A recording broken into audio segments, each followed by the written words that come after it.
A paz do Senhor, meus irmãos amados, irmãos queridos. Oh, glórias, aleluias. Como é bom adorar o Senhor, né, amados?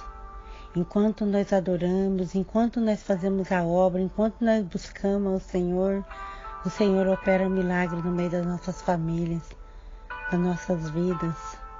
Oh, esse Deus é maravilhoso, esse Deus é tremendo. Como é bom servir ao Senhor. Hoje, irmãos, vamos meditar na palavra do Senhor em 1 Samuel. Aleluias. 1 Samuel capítulo 8.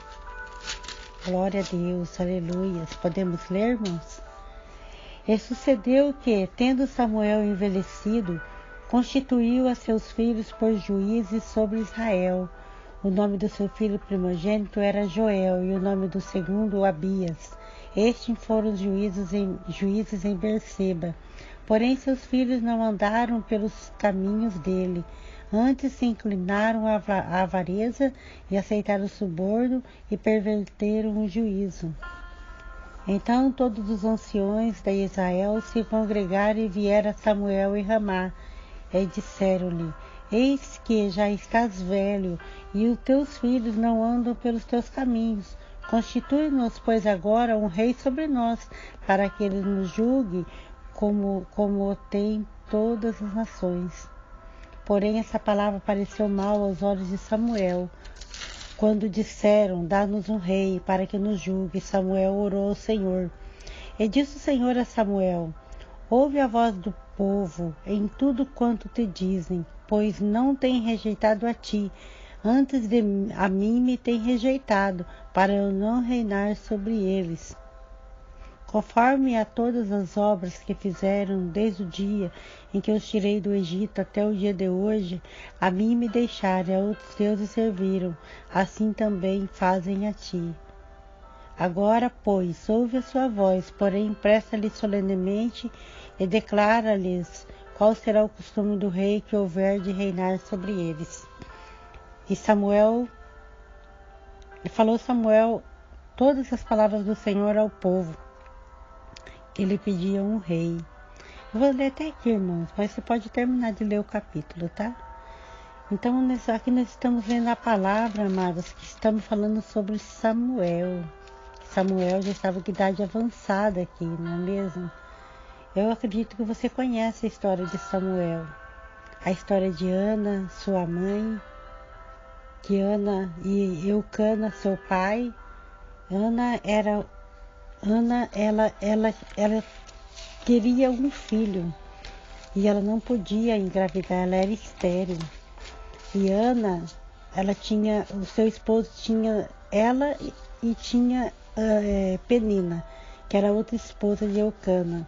Eucana, Penina tinha muitos filhos e Ana não tinha nenhum filho. E Ana era amargurada de alma, de espírito, porque ela queria um filho. E Penina irritava ela, porque ela não podia engravidar. Ela falava: eu tenho filhos, você não tem. Então ela provocava Ana o tempo todo. E Eucana amava muito a Ana. Ele amava muito a Ana. Quando eles iam sacrificar para o Senhor em Siló, ele dava ofertas para Penina e para os filhos de Penina, mas para Ana ele dava uma parte excelente, porque ele amava muito ela. E só que isso provocava Penina, porque Penina via que o marido amava mais a Ana do que ela. Mas Ana, quando eles foram sacrificar o Senhor em Siló, uma certa feita, ela fez um voto com o Senhor.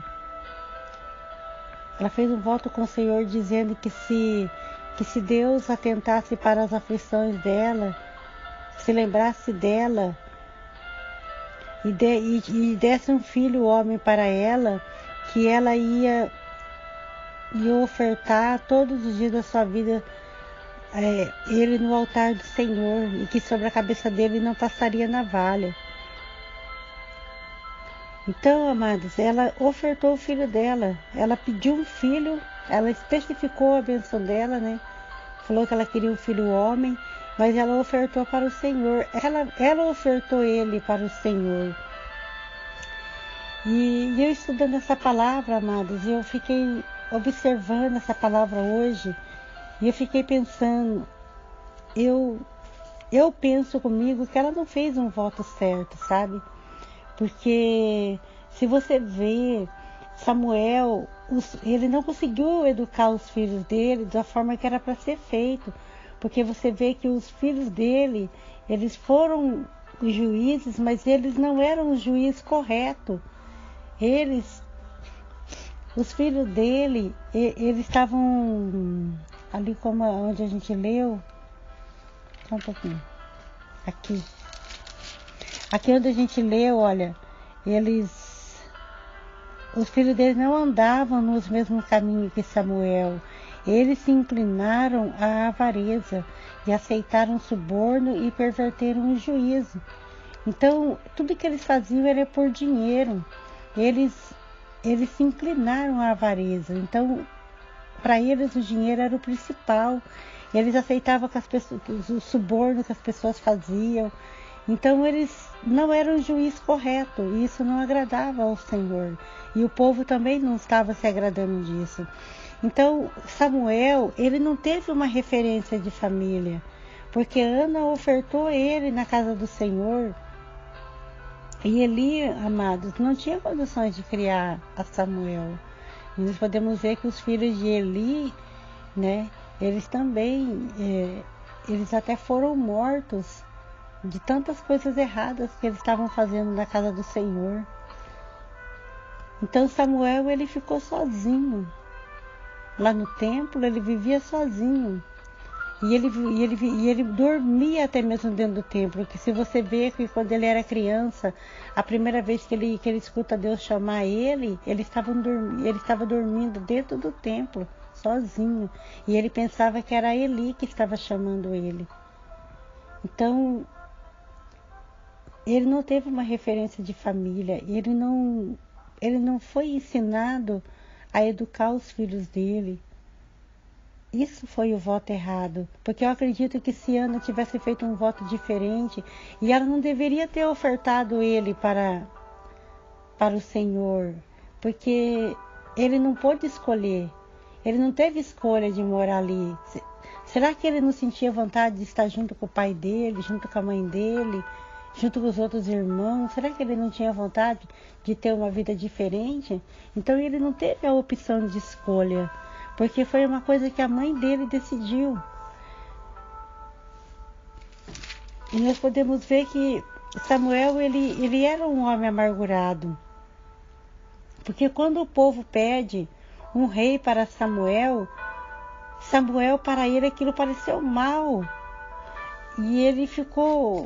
Eu penso que ele se sentiu rejeitado, ficou triste, e ele foi orar a Deus, orar ao Senhor. Ele falou assim: olha, Senhor, o povo está pedindo um rei. O povo está pedindo um rei, Senhor. Eles estão me rejeitando.